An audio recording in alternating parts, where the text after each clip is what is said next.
का स्वदेशी उत्पादन 70 लाख टन बढ़ाने के लिए 6 उर्वरक संयंत्रों का उद्धार किया जा रहा है। FCIL के गोरखपुर, सिंदरी, तलचर और रामागुंडम संयंत्र, HFCL की बरौनी इकाई और BVFCL की नामरू फोर्थ। सोने पर सुहागा ये है कि देश में अब बनेगा सिर्फ नीम लेपित यूरिया, क्योंकि इससे होगा किसानों का फायदा ही फायदा। अनाज का उत्पादन 10% तक बढ़ेगा। बढ़ेगी 10 से 15% नाइट्रोजन क्षमता।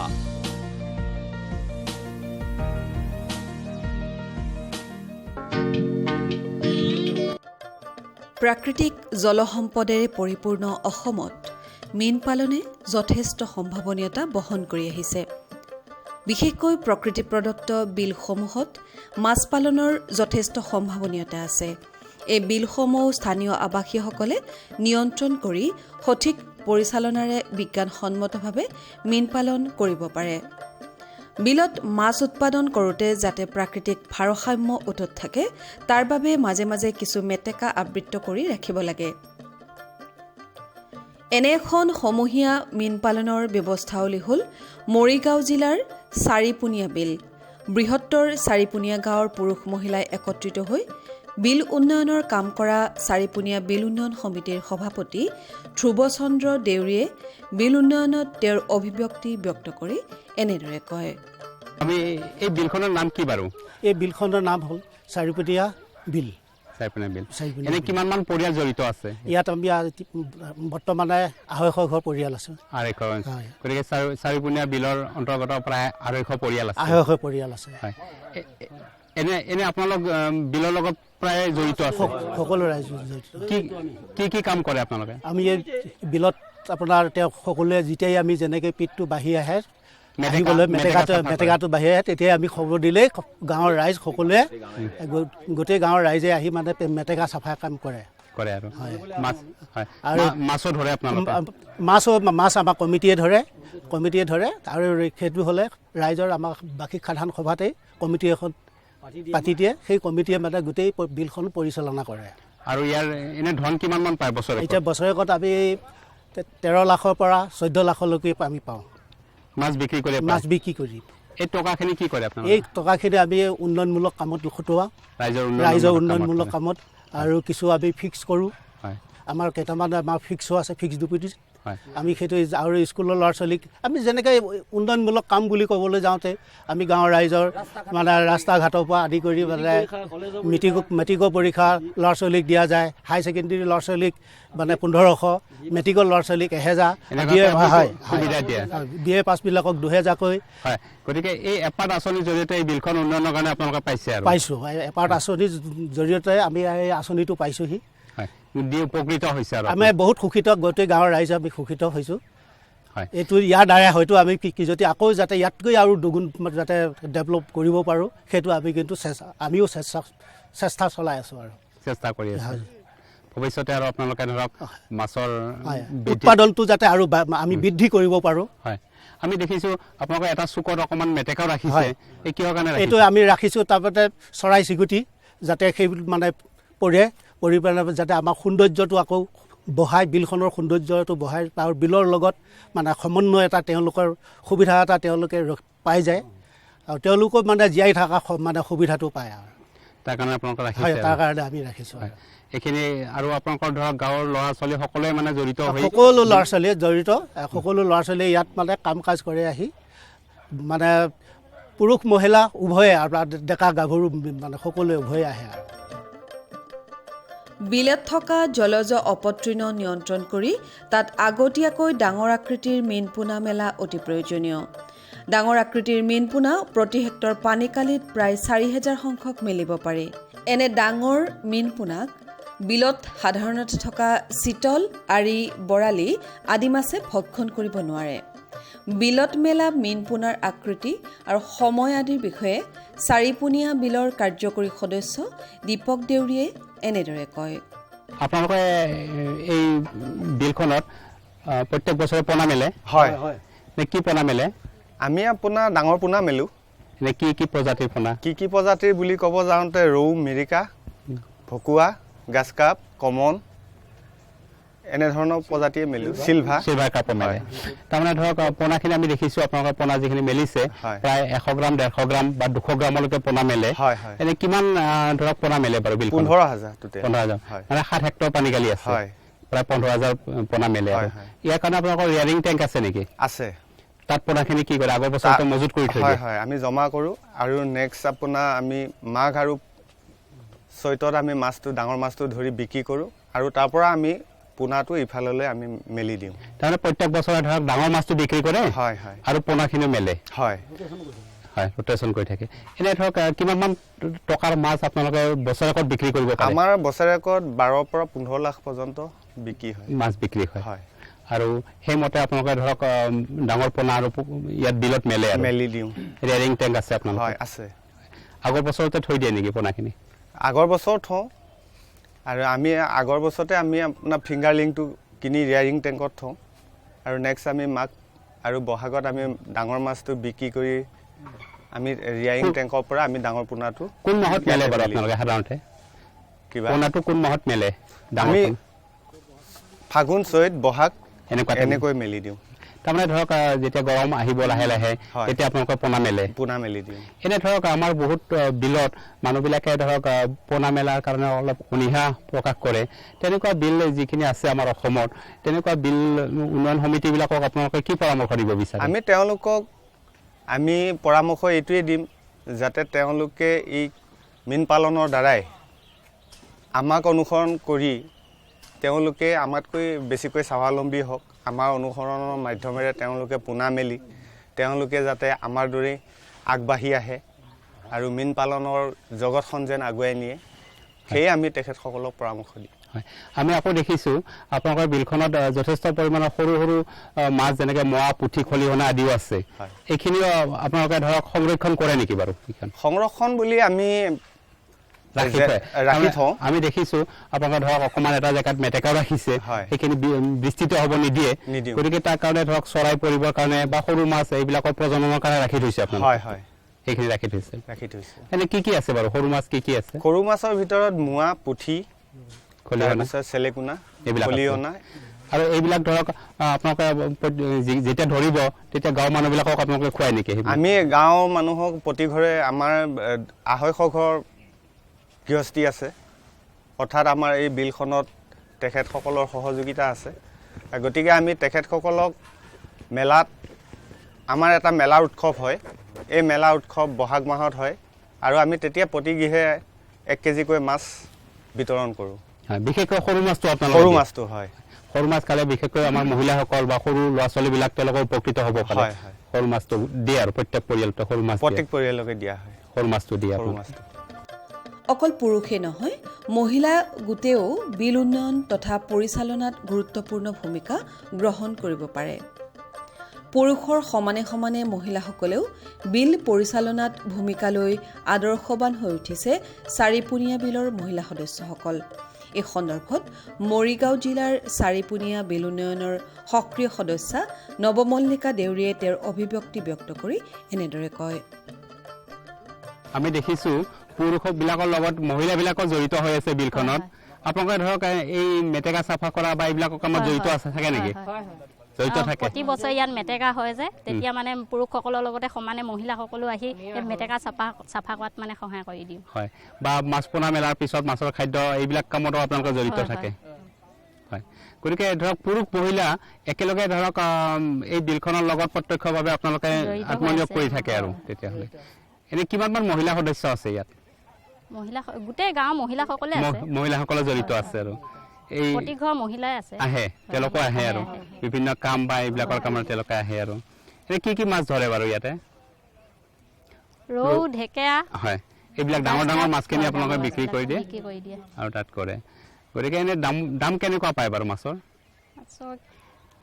200-250 পৰা আৰম্ভ কৰি পুৰুষসকলে মানে সেইটো নিৰ্ধাৰণ কৰি দিয়ে আৰু কিন্তু মহিলাসকলেও তাৰমানে ধৰক সমানে মানে বিলখনৰ লগত কামবিলাকত সহায় কৰি দিওঁ আৰু কামবিলাকত এনেই মাছ বিক্ৰী ক্ষেত্ৰত মানে পুৰুষসকলে কৰে যিহেতু বিল উন্নয়নৰ জৰিয়তে গ্ৰাম্যাঞ্চলৰ একোটা অঞ্চল অৰ্থনৈতিকভাৱে লাভৱান হ'ব পাৰে আৰু বহু লোক একত্ৰিত হৈ কাম কৰাৰ সুযোগ লাভ কৰে বিল উন্নয়নত বিভিন্ন আঁচনিৰ জৰিয়তে গুৰুত্ব প্ৰদান কৰি অহা হৈছে।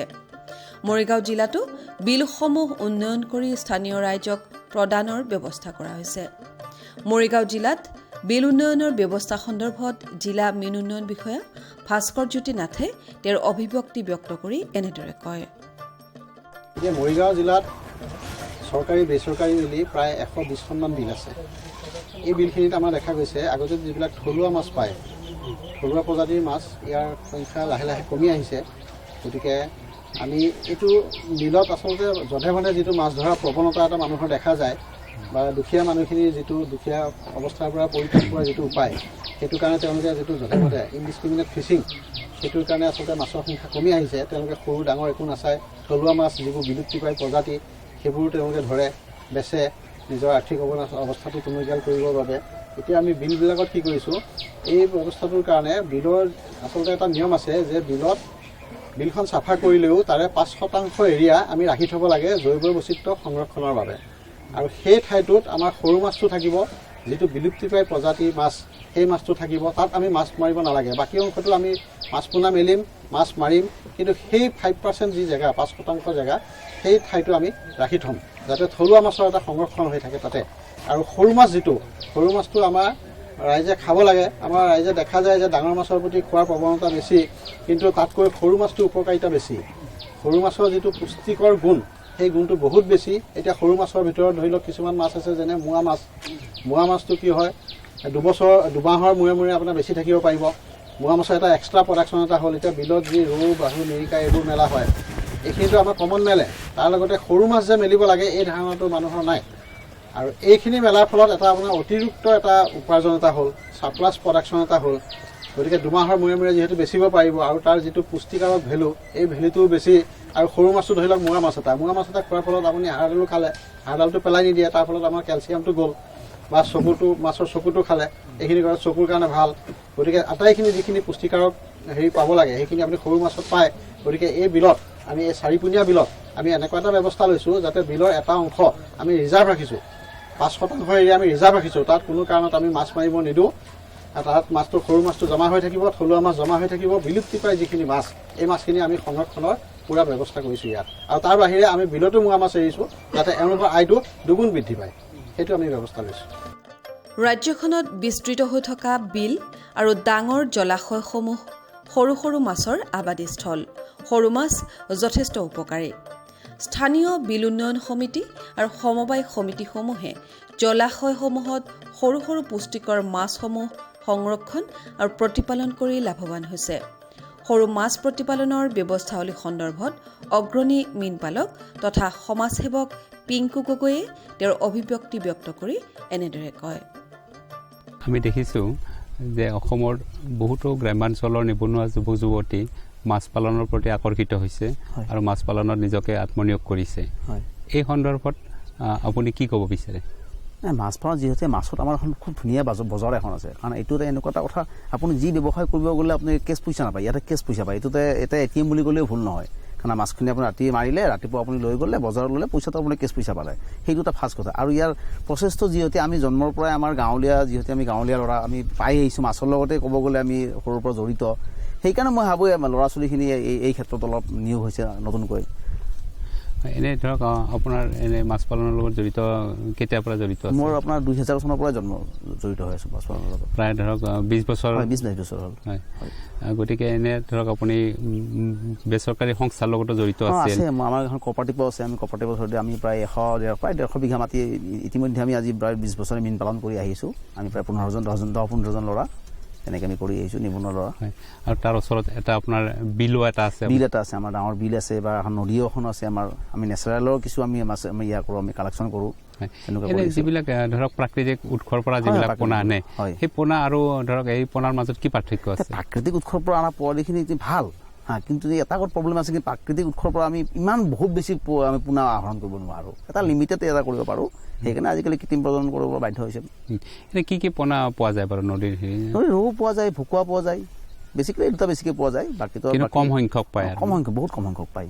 আৰু কেতিয়াবা ধৰক বতৰ বেয়া বা এনেকুৱা ধৰণৰ অনুকূল পৰিৱেশ নহ'লে পোনাটো অনুকূল নহয়ও কেতিয়াবা, এইটো নেচাৰেল ব্ৰিডিংটো নহয়ও কেতিয়াবা এনেকুৱা হয়। এনে আমি সাধাৰণতে কেতিয়াবা দেখোঁ যে প্ৰাকৃতিক উৎসৰ পৰা কিছুমান মানুহে ধৰক বৰালি, চিতল আদি মাছো মানে পুখুৰীত মেলি দিয়ে। কিন্তু ইয়াৰ অপকাৰিতা কেনেকুৱা বাৰু?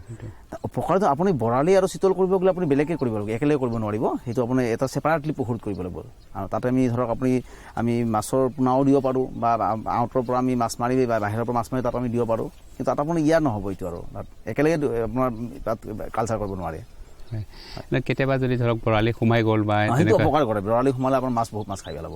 সেইটোৰ কাৰণে আপুনি ৰোধ কৰিব লাগিব। যদি আমি পাইপ দিওঁ, পাইপত আমি নেটৰ ব্যৱস্থা কৰিব লাগিব যাতে বাহিৰৰ পৰা বৰালি মাছ এটলিষ্ট নোসোমায়। কেতিয়াবা তাৰমানে পানী সোমোৱাৰ চলেৰে আহোঁতে বৰালি মাছো সোমাই যায় কেতিয়াবা। আপোনাৰ তেনেকুৱা হৈছিল নেকি? আমাৰ কেইবাবাৰো হৈছিলে। তাৰ পিছৰ পৰ্যায়ত আমি দেখিলোঁ বোলে হয় আমি এইকাৰণে এই কামটো, তাৰপিছত আমি কৰিলোঁ কি সেই পাইপবিলাকত আমি নেট দিয়া চিষ্টেম কৰিলোঁ যাতে বৰালি মাছটো ভিতৰত সোমাব নোৱাৰে, বৰালি বা চিতল সেই মাছটো সোমাব নোৱাৰে, তেনেকুৱা ব্যৱস্থা কৰিলোঁ। আৰু আমি দেখিছোঁ আপোনাৰ মীন পামখনত আপুনি সৰু মাছ যিটো আমাৰ স্মল ইণ্ডিজিনাছ ফিছ বুলি কয়, সেই সৰু মাছো যথেষ্ট আছে। গতিকে কি প্ৰজাতিৰ মাছ আছে? আমি এতিয়া মেইনলি আমি কৰিছোঁ আপোনাৰ মোৱা, পুঠি, এই চেলিকণা আৰু কৰতি। যিটো কৰতি মাছটো আমাৰ টোটেলি নায়েই, এতিয়া কমিয়ে গৈছে মাছটো। এই 4টা মাছ ৰাখিছোঁ আমি অসমত, কমি গৈছে। আৰু চেলকণা মাছো আপোনালোকে কমি গ'ল, সেইটোও ৰাখিছোঁ আমি। আৰু ইহঁতে নিজে নিজে ব্ৰিডিং কৰে, পুখুৰীতে ব্ৰিডিং কৰে, বান্ধা পানীতে ব্ৰিডিং কৰে তাহাঁতে। তাৰ কাৰণে অলপ পৰিৱেশ আপুনি দিয়ে নেকি? পৰিৱেশ আমি অকণমান কিছু দিওঁ, আমি অলপ নেটিংটো অলপ কমাই কৰিব লাগে যাতে তাৰ পোনাবিলাক নষ্ট নহয়।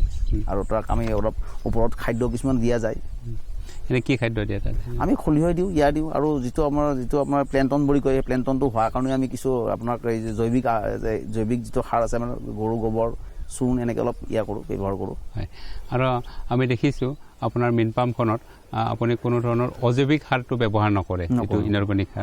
এইটো মানে সৰু মাছ পালনৰ কাৰণে অলপ অপকাৰী নেকি? অপকাৰী হয় আৰু মানুহৰ কাৰণেও ক্ষতি হয় বুলি কয়, সেইকাৰণে আমি এইটো ইউজ নকৰোঁ। আমি গৰু গোবৰটো আমি ব্যৱহাৰ কৰোঁ। আৰু যিটো গোবৰ গেছ লাৰিটো আপুনি ব্যৱহাৰ কৰে? গোবৰ গেছটো ব্যৱহাৰ কৰোঁ। গতিকে ধৰক আমাৰ যিখিনি আমাৰ নিবনুৱা যুৱতী আছে গ্ৰাম্যাঞ্চলৰ, এজন আদৰ্শ মীন পালক হিচাপত আপুনি তেওঁলোকক কি পৰামৰ্শ দিয়ে? মই তেওঁলোকৰ গাঁৱত যিবিলাক মাটি পৰি আছে, ব্যক্তিগতই হওক বা ছ'চাইটিৰে হওক, যেনেকৈ নহওক পৰিছে, তেওঁলোকে আলোচনা কৰি সেইবিলাক এটা গোট এটা সৃষ্টি কৰি অলপ পইচা দি কৰক। আৰু গভৰ্ণমেণ্টেও সহায় কৰে এই ক্ষেত্ৰত। তেওঁলোকে আগুৱাই আহক, আগুৱাই আহি তেওঁলোকে মীন পালন কৰক। তেওঁলোকে চাকৰি বিচাৰিব নালাগে, আপোনাৰ ঘৰতে আছে গোটেইখিনি। আৰু এইটো নহয় যে অকল মাছে পুহিব পাৰি, তাতে আপোনাৰ কি উদ্যান শস্য কৰিব পাৰি, গাহৰি পুহিব পাৰি। আপোনাৰ ভাল যদি আপোনাৰ ভৌগোলিক পৰিৱেশ যদি সুন্দৰ হয়, তাত আপুনি একুৱা টুৰিজিমৰ ব্যৱস্থা কৰিব পাৰি, জলপৰ্যটনৰ ব্যৱস্থাও কৰিব পাৰি। বিভিন্ন কেইবাটাও কাম কৰিব পাৰি পুখুৰীৰ লগত, তাৰমানে সমন্বিতভাৱে একেলগে কেইবাটাও কাম কৰিব পাৰি পুখুৰীত।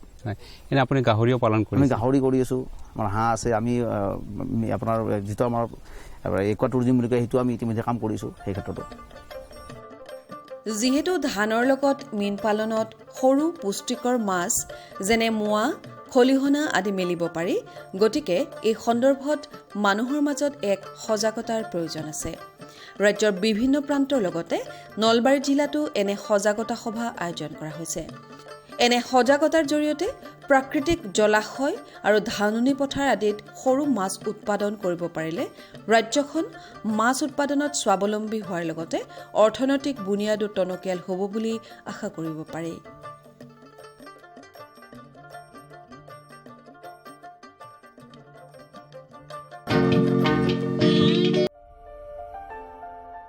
ভাৰত চৰকাৰৰ প্ৰতিটো প্ৰয়াস কৃষকৰ প্ৰগতিত দি আছে এটা নতুন বিশ্বাস।